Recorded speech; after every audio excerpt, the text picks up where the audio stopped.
Hi guys, good evening. আজকে আমরা যাচ্ছি আলকাসিসে, আলওয়াসল ভিলেজে আমার দাদাভাই থাকে। ওইখানেই আজকে আমাদের পার্টিটা। আর ওখানে রিয়াদিও আসবে, তো অনেক দিন পর ওদের সাথে দেখা হচ্ছে, খুব এক্সাইটেড আমরা। তা আমরা এখন যাচ্ছি রিগাল প্লাসে। এখানে ভীষণ ভালো সামোসা অ্যান্ড সুইটস পাওয়া যায়। তো এসে গেছি আমরা রিগাল প্লাসে। এখানে আমি চিজ সামোসা নেব। এগুলো হচ্ছে চিজ অ্যান্ড হ্যালাপিনো সামোসা, খুব ভালো খেতে। এখানে ওদের আলু সামোসাটাও পাওয়া যায়, যেটা অনেকটা কলকাতার মতো। আর এখানে মিষ্টি দই, শ্রীখান, দই, পানির আর নানান রকমের মিষ্টির সাথে সাথে এখানে সব রকম মহারাষ্ট্রিয়ান স্ন্যাক্সও পাওয়া যায়, ভাকারবাড়ি, খাকরা। আর রিগাল প্লাসটা শুধু দুবাইয়ের রোলা স্ট্রিটে নয়, দুবাইয়ের অনেক জায়গায় পাবেন আপনারা। তো হয়ে গেছে কেনা, এবার আমরা চলে যাচ্ছি আমাদের পার্কিংয়ে। এবার আমাদের গাড়িটা নিয়ে আমরা চলে যাব সোজা দাদার বাড়িতে।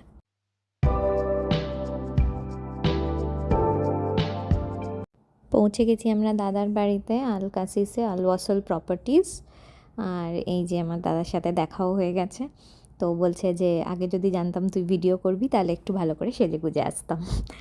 তো এইবারে আমরা চলে যাচ্ছি ওর বাড়িতে। অ্যান্ড ও দেখাচ্ছে রিগাল প্লাস থেকে যে আমরা কিনেছি সেইটার খানিকটা অ্যাডই বলতে পারেন। না, সত্যি খুব ভালো টেস্ট, আপনারা সত্যি ট্রাই করবেন। তো ওর এটা একটা 1 BHK প্রপার্টি। এটা হচ্ছে ওর লিভিং রুম। আর এটা কিচেনটা ওপেন কিচেন নয়, সেপারেট কিচেন, বাট কিচেনটা ভীষণ বড়, তাই আমার খুব ভাল লাগে। আর তারপরে ও এখন একাই থাকে। ওর এটা বেডরুম। আজকে খুব সারপ্রাইজিংলি বেশ সুন্দর করে সাজিয়ে রেখেছে বেডরুমটাও। মেবি আগে থেকে গেস করতে পেরেছিল যে আমি ভিডিও করব।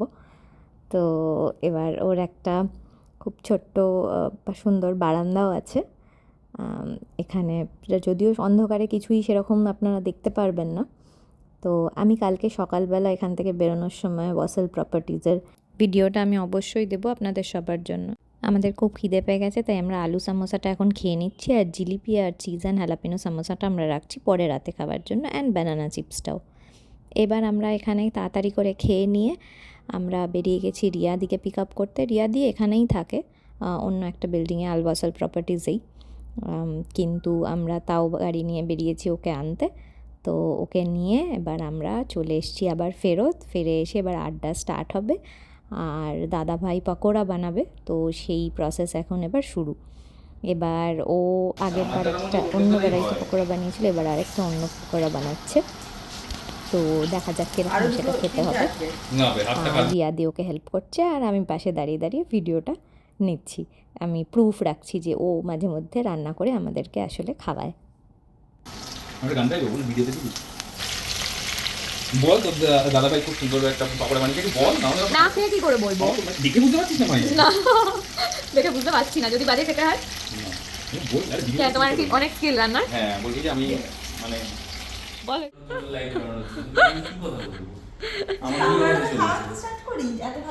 তুমি আদি দাদাভাই কিরকম পকোড়াটা বানিয়েছে খেয়ে দেখ, টেস্ট করে দেখ। হ্যাঁ তুই আমি বাড়ি জামাই বলে কথা। এই শোন না বলছি, বাড়ির জামাই তাহলে ফার্স্ট ট্রাই করবে।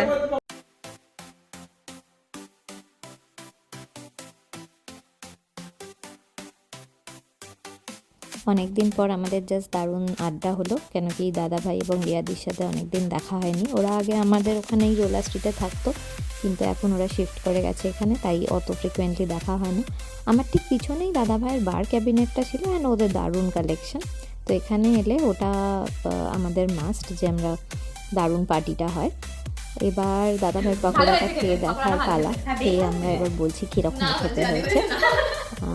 অ্যাকচুয়ালি খুব খারাপ খেতে হয়নি। রাতে আমাদেরকে আবার নিচে নামতে হলো দাদাভাইয়ের পার্কিং থেকে আমার গাড়িটা সরিয়ে অন্য জায়গায় পার্ক করার জন্য। তখন আমাদের সাথে দেখা হলো এই ছোট্ট পুচকু বিল্লুটার, আর ও আমাদের পিছনই ছাড়ছিল না। আসলে ও মনে হয় খুঁজছিল ওর মাকে, খুবই নিয়ে যেতে ইচ্ছা করছিল, কিন্তু কী আর করা যাবে। ওকে গুড নাইট বলে আমরা গেলাম ওপরে।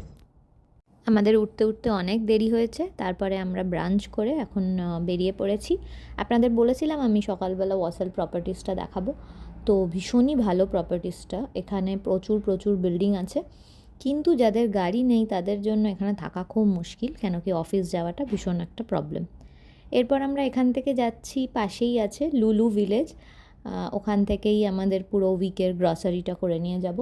তাই আমরা এখন এখানে চলে এসেছি।